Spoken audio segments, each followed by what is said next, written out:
Savez-vous que les recherches qui vont à l'encontre des idées féministes sont parfois censurées? Bonjour à tous, c'est Fabrice Julien, coach et auteur, et dans cette vidéo, j'aimerais vous parler de recherches qui ont été faites sur le féminisme et qui ont été censurées.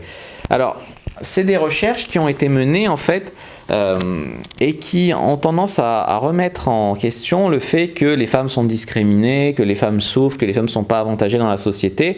C'est des recherches qui ont mis en avant une discrimination positive pour les femmes. Le fait que même dans le milieu scientifique, ce qui était un petit peu remis en cause jusqu'à présent, même dans le milieu scientifique, les femmes sont favorisées par rapport à leur sexe plus que par rapport à leur recherche. Elles vont avoir plus de bourses, plus de subventions, plus de postes alloués qui vont être réservés à des femmes. Il y a des quotas en fait pour des femmes pour ça.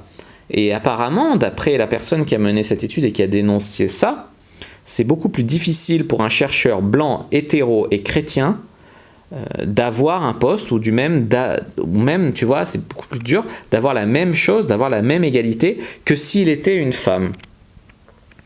Ça veut dire quoi? Ça veut dire que les recherches des femmes, les femmes chercheuses, les scientifiques ne sont pas en fait victimes de discrimination et que s'il y a une discrimination, effectivement, elle est en faveur des femmes. C'est une discrimination positive qui est favorable aux femmes.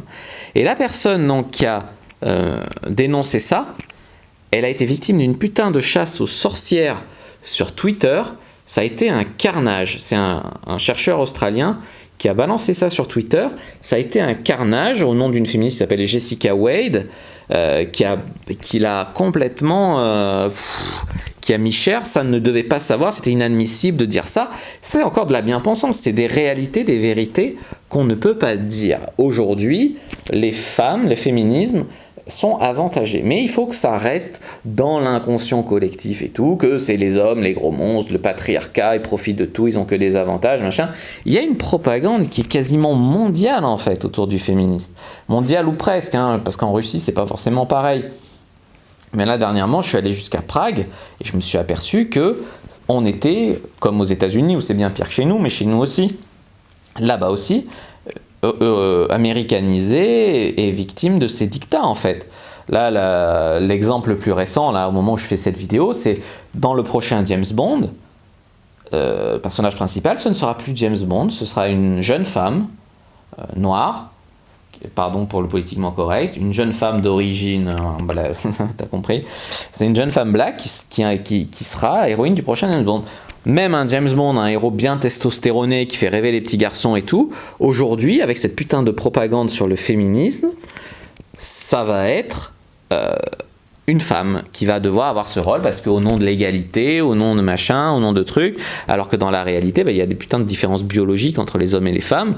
Il y a des choses qui font aussi, c'est culturel. Je veux dire, pourquoi un James Bond deviendrait une femme? C'est n'importe quoi, tu vois. Parce qu'il y avait Ocean's 12, Ocean's 11, et après ils ont fait la même chose, un remake avec des femmes. Pourquoi c'est la putain de mode de tout remplacer les hommes par des femmes, tu vois, partout? Est-ce que c'est vraiment la vision de l'égalité? Pour moi, c'est plus une vengeance, écraser les hommes, les faire disparaître, tu vois. Moi, je vois plutôt ça comme ça, en fait, plus que comme une véritable égalité. Donc, pour revenir brièvement au scientifique qui a été harcelé, en fait, c'est Alessandro Strumia qui a été harcelé. Alors, on parle toujours de, ouais, la Ligue du LOL, le harcèlement, les femmes sont harcelées, machin.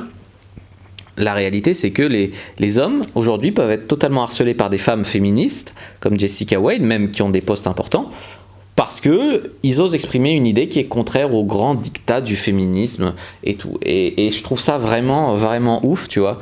Et c'est comme beaucoup de paradoxes, tu vois. Des gens qui vont se battre contre le harcèlement des femmes vont être prêts à aller harceler un homme parce qu'il a une idée, ou il a osé exprimer une idée ou un fait, alors que ça aurait pu ouvrir le débat sur certaines choses, tu vois. Non, là, il faut avoir recours à la violence et le harceler. Voilà, ça fait réfléchir, en fait, là-dessus. J'espère que cette vidéo vous a plu. Si c'est le cas, n'hésitez pas à mettre un like sous la vidéo. N'hésitez pas à la commenter. S'il y a des questions, je répondrai avec grand plaisir. Vous abonner à la chaîne, activer la cloche pour ne pas rater les prochaines vidéos, à partager cette vidéo. Puis je vous dis à bientôt. Et puis qu'il y ait de nombreuses études, que le dieu des études sur le féminisme, des études objectives et qu'on puisse diffuser le résultat, soit avec vous.